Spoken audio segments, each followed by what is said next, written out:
They left behind a ball today. It bounced higher than I can jump.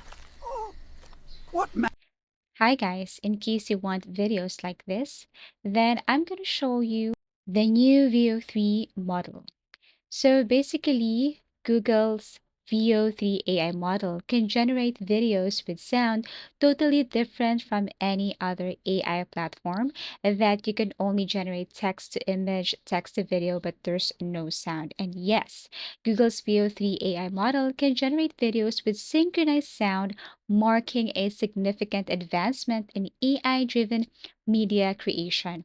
All you have to do is to simply sign up, create an account for this, and then think for a specific prompt that can help you generate videos like what I'm going to show you right now. But currently, Veo 3 is accessible to users in the United States. But don't worry, I'm going to show you what it looks like so that in the future, you know its capability.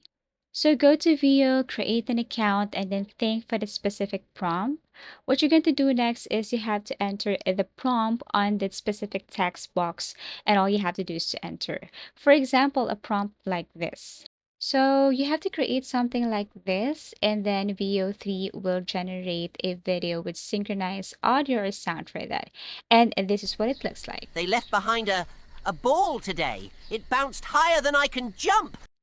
So there's no official confirmation regarding its availability in other countries. However, Google has indicated plans to expand access globally in the future. So sit back as Google unveils Veo 3. Thank you for watching and see you again in our next video tutorials.